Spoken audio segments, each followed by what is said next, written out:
ain't that handy. That, Pa? Way the road takes a bend in here, runs right by the front door. No, Mr. Clampett, this is your driveway. It goes with the house. Is this thing a house? Oh, yes, indeed. It was built by John Barrymore, one of our finest actors. Pretty fair stonemason, too. Hey, Jed! This here is dandy soil. Fine, Granny. We'll commence plowing tomorrow. But this is Beverly Hills. Dirt is dirt. Yes, I know, but why don't we look around inside, eh?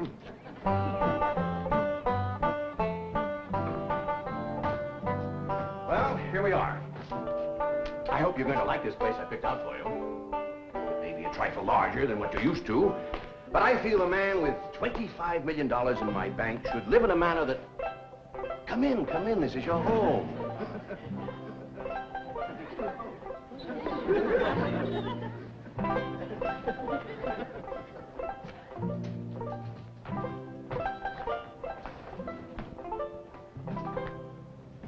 As I say, it may be a bit more than you're used to, but I'm sure you'll be comfortable. Now, my secretary will be over right away to help you with the hiring of servants or whatever problems you may have. She's a very efficient girl, Miss Hathaway. Jed? Jed? Jed? You and Jethro fetching my stove so I can get some vittles to cook in? Oh, you have a beautiful stove. Thank you. Fetch it in, Jed. You scare up some wood, Ellie. No, I mean you have a stove already installed in the kitchen. Where's that? I'll show you. Excuse us. Ellie, you go with Granny. She'll still need you to fetch some wood. Sure, Pa. Uncle Jed, guess what? There's a whole nother house up here. Jethro, come down from there. Like as not that belonged to somebody else. Here we are. This is your kitchen. Oh, and here's the stove. The last word in food preparation. And speaking of food, you'll find everything you could possibly want stored right in here. See? Huh? Well, I'll leave you ladies to your culinary delights. Au revoir. Bon appetit. Talks gibberish. You seem to set a great deal of store in this here stove, Granny. Well, we'll see. Ellie, you run out and fetch some wood. I'll get a fire to going in here and we'll see. Jethro, I hope it's all right for you to be missing school. Oh, sure, Uncle Jed. They ain't straight in the 5th grade. You in the 5th grade already? Starting this year. Yeah, it don't seem like no time at all since I went with your ma to get you started in the 1st grade. You was 6 years old. No bigger than that. We drove clean over to Oxford so you could go to the same school your pa went to. You wouldn't know that town today, Uncle Jed. Oxford? Yes, sir. Well, that town has growed and spread out and built up and just kept getting bigger and bigger. Where today, well, I bet you there must be at least 3 or 4 dozen people living there. A place like that's all right to visit, but I wouldn't want to live there. Can I be of any assistance? No, thank you, Mr. Drysdale. We were just talking about Jethro here getting back to school. Oh, well, we have some excellent educational facilities out here, Mr. Clampett. Where do you go to school, Jethro? Oxford.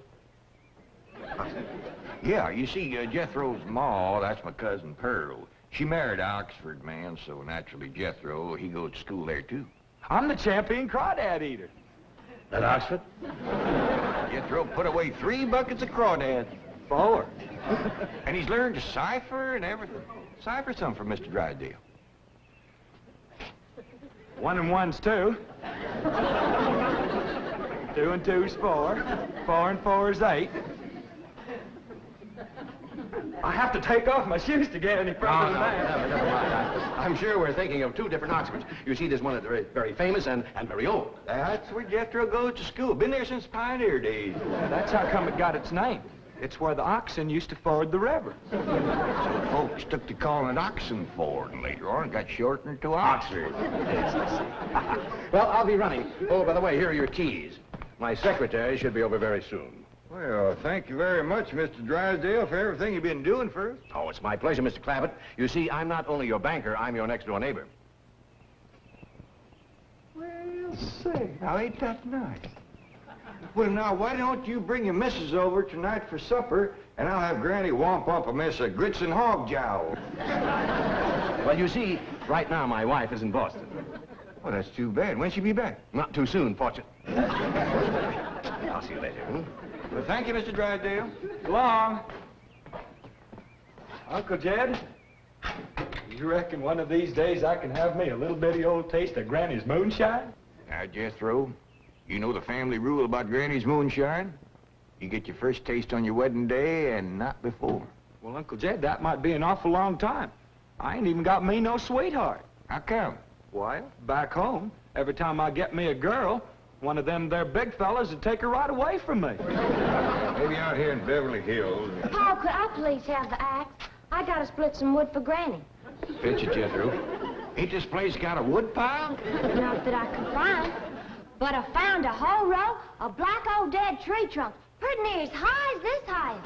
Is it kind of big for you to tackle? Well, shucks, no, Paul. They're only this big around, and all trimmed and topped and strung together with the black rope, so as no matter which one you cut, the others keep it from falling. Somebody had a right smart idea there. Just the same, I think I'd rather have Jethro do the cutting. Oh, Paul, let me. Ah, cutting trees and chopping logs ain't no work for a girl. I'm just as strong as Jethro. You ain't neither. I am so. You ain't neither. I am so, too. You want to wrestle? Darn too. Now, here. That ain't no fair fight. Somebody gonna get hurt. Now, yeah, you see, you're getting too rough. Jethro. A person can get crippled from a hold like that. Get up from there. I can't, Uncle Jed. You turn him loose and get up from there before I take a strap to the boot. Now, here, you get out there and chop down one of them tree trunks and saw Granny some nice logs. Yes, sir, Uncle Jed. Could have whooped you if you hadn't tripped me. Elly, come back here and sit down. I want to talk to you. Whoop them fair and square, and I'll do it again. You won't. That's what I want to talk to you about. Elly May, you're getting too big to wrestle with boys. I ain't as big as Jethro. I mean big that way. I mean, a little growed up. You're a young lady now. You gotta start minding your manners and fixing yourself up real nice and wearing dresses. Paul, folks would call me a sissy. It ain't sissy for girls to act like girls. You see, Elly, I raised you like a boy, and I was wrong to do it. I reckon every man liked to have a son, and you was my only young'un. And when your ma passed away, I just decided to turn you into a boy. By the time Granny come to help out, you was too wild to tame. By thunder, you could outrun, outclimb, outfight, and outshoot every boy in them hills. I still can, Paul. Yeah, but it ain't fitting. It ain't right for folks to go against nature. Now look at old Duke. Reckon we could turn him into a cat? Of course not. That's right. Because nature made him into a dog. Just the same way nature made you into a girl. Here lately, she's getting more and more positive about it. You mean my years is growing? No, nothing like that. You're pretty. Oh, Paul. I know you don't like it when I say that, but you like it when the young fellas around here come in saying it, and they will. Only they'll probably be using words, fancy words I won't even understand. But Elly May, ain't nobody can ever tell you how pretty you really are except me. You're the living picture of your ma.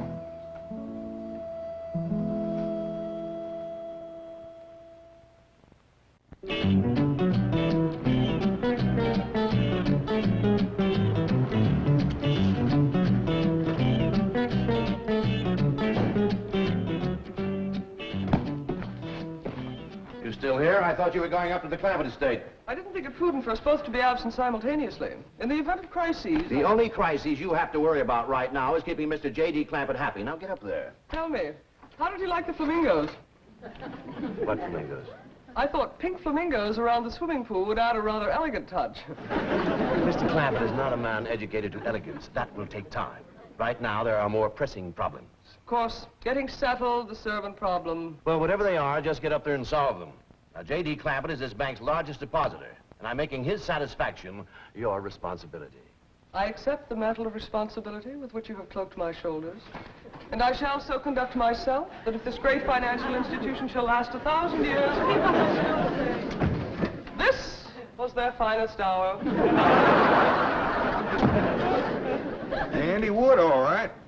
Got a lot of pitch and tar in it. Ought to burn real good. Yeah. That flimsy grate holds up. Granny, this is the top of that tree trunk. You want I should split it up, too? No, just leave it outside. Yes, sir. This place ain't even got a wood box. Yeah, folks don't need much wood out here. Remember what Pearl says? It don't get cold. Yeah, I remember. It might not get cold in the day, but it sure freezes solid at night. How you know? I'll show you how I know. Every bit of food in this here storage bin is froze harder than a rock. Yes. Look.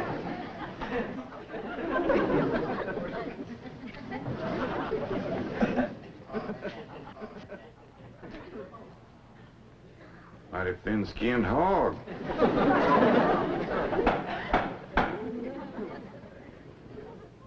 But I'll be doggone. Take me 2 days to thaw out that ham before I can ever cook it.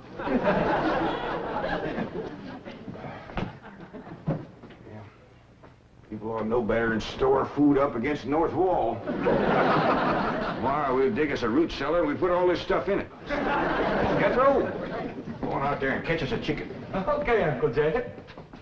How you know we got chickens? Place this size is bound to have chickens. They ain't all froze together.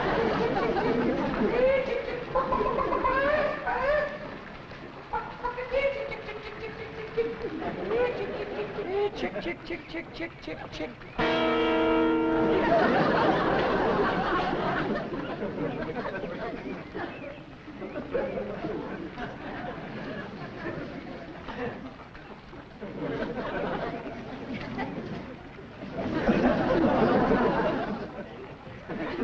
I keep a chicken. Here's that bucket. You want it? You take it, Ellie. See if you can find a creek. I gotta have some water. You want a pump on this place? It ain't even got a well. Uncle Jed. Yeah, boy. Did you find a chicken? I found something. I ain't sure if it's a chicken, a goose, a duck, or what. Where is it? I couldn't catch it. That thing can outrun a jackrabbit. There ain't no goose or duck.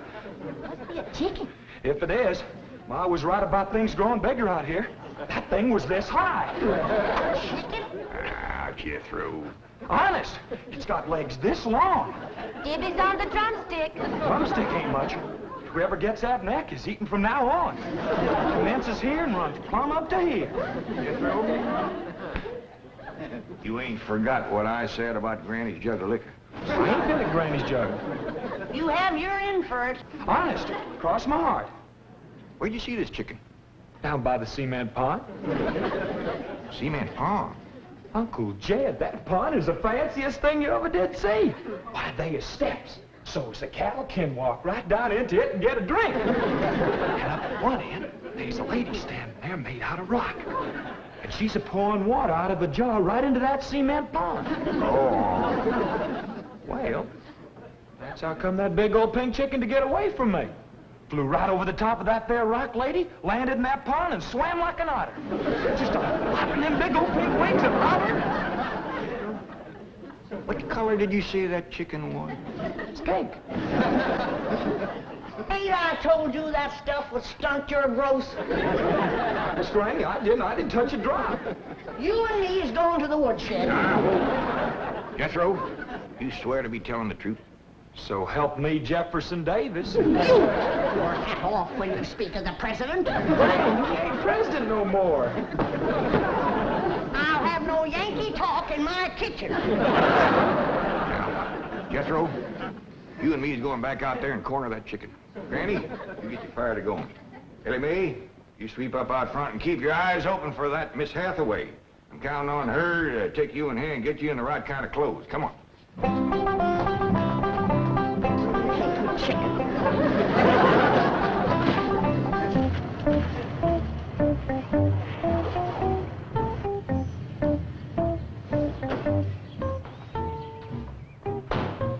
You there, young man. I ain't a young man, but I sure do thank you for thinking so. Good heavens, you're a girl. Yeah. I'm Jane Hathaway, executive secretary to Mr. Drysdale. And you, I take it, are a domestic of some sort? Cleaning girl, housemaid?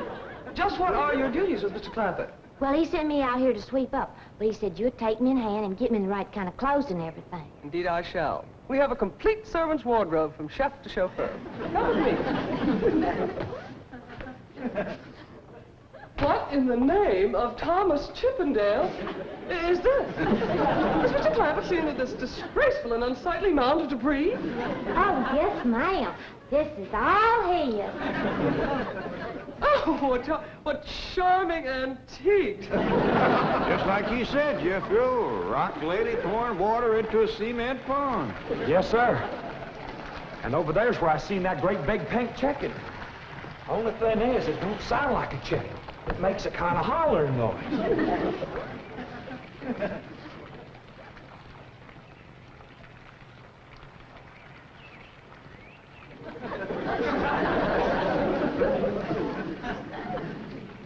Reckon you'd make a hollering noise, too, if you was to lay egg like that. Man, oh, man.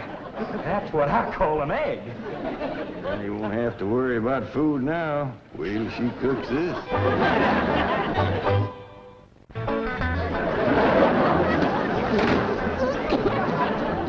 That blame city stove don't draw worth nothing.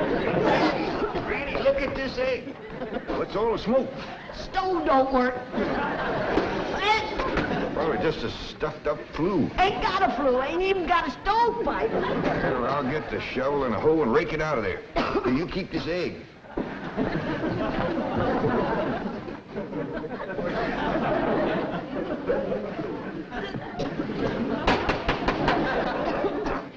Just like everything else out here. Froze solid.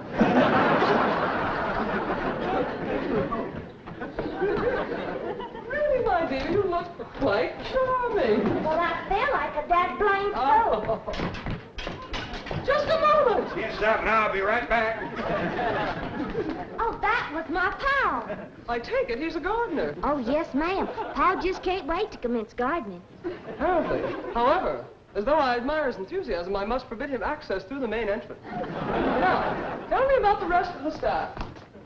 Is there a chauffeur? A what? Someone who does the driving. Oh, yes, ma'am. That's Jethro. Of course, I don't reckon he can stay around very long. He's got to get back to Oxford and go to school. Oxford? He attends Oxford University? Well, he just calls it school. Pa went to school there, too. Oh, yes. Old school time. Great pride, those Oxford men. Sorry I couldn't stop before. Granny was having trouble in the kitchen. Pa, do I have to wear the share stuff that Miss Hathaway... No, there can be no appeal from Mr. Clampett's orders. Thank you, ma'am. Glad to see you taking the firm hand. Elly May, that's right pretty. Makes you look taller. She's got me walking on pegs. We'll run in and show Granny. And get rid of those old clothes, dear.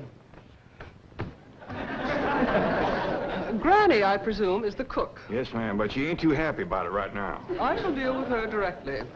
Now, let's see. Maid, gardener, cook, chauffeur. Oh, I understand Jethro is an Oxford man. You bet he is. I'm quite anxious to meet him. Don't blame you. Fine-looking young feller. Single, too. And he's on the lookout for a girl. I am only interested in the intellectual rapport which I would naturally have with an Oxford man.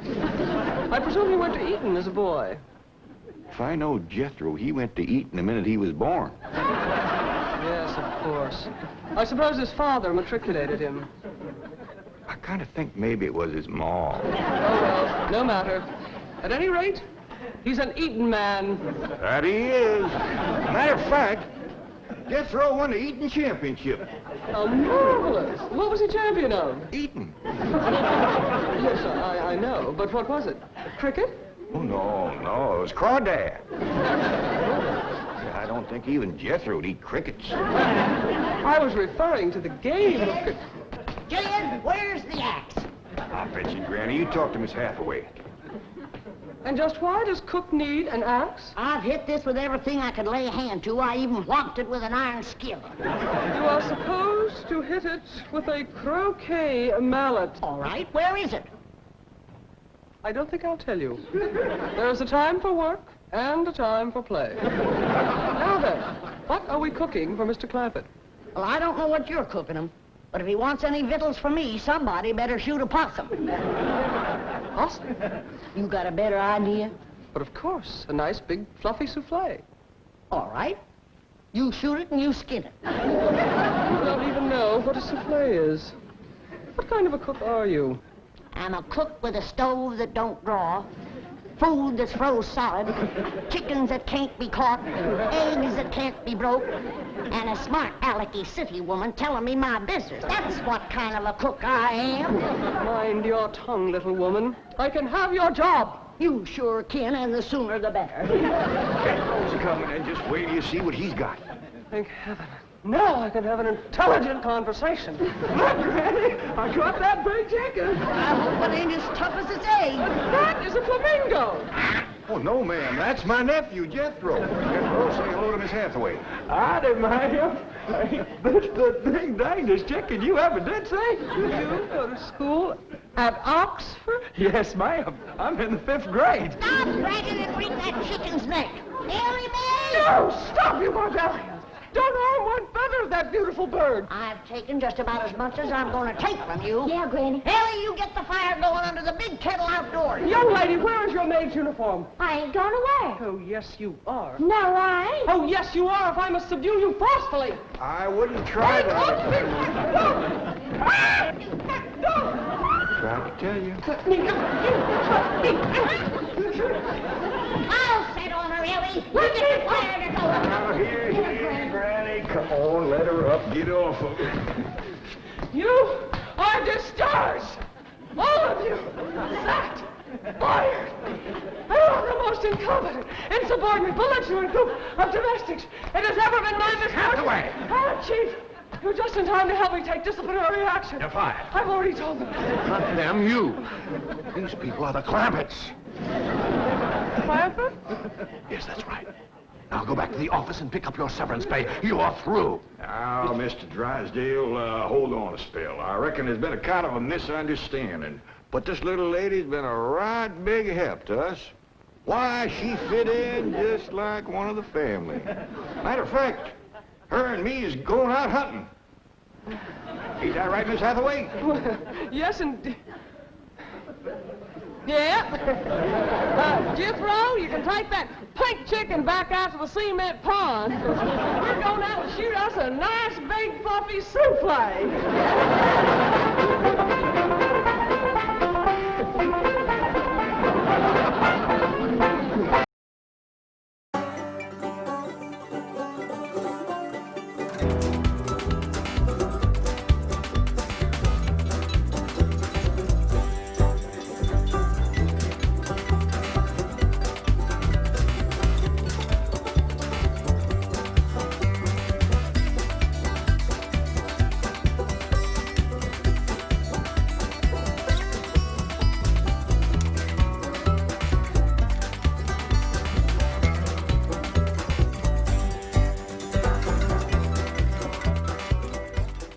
This has been a Filmways presentation.